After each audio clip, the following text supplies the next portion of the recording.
Ankleshwar national highway number 48 પર Mahadev hotel પાસે સોમવારની મોડી રાત્રે એસિડ ભરેલા ટેન્કર અને ટ્રક વચ્ચે અકસ્માત સર્જાયો હતો.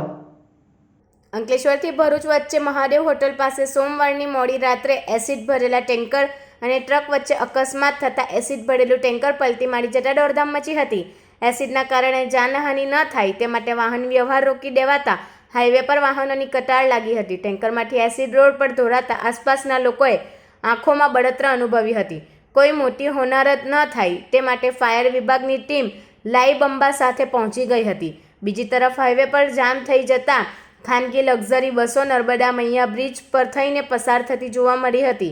નર્મદા મૈયા બ્રિજ પરથી એસટી સિવાય અન્ય કોઈપણ ભારદારી વાહનના પ્રવેશ પર પાબંદી છે. તેમ છતાં લક્ઝરી બસો આવી જતા નાના વાહન ચાલકો મુશ્કેલીમાં મુકાયા હતા.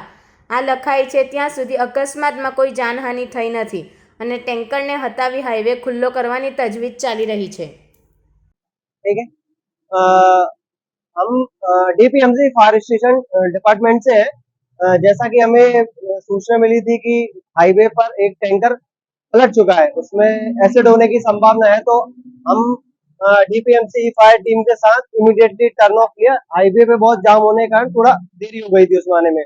देन दूसरा इमरजेंसी रास्ता लेकर यहाँ पे आए. देन सिचुएशन को मॉनिटराइज किया कि कैसी सिचुएशन है, क्या करना है, क्या नहीं करना है.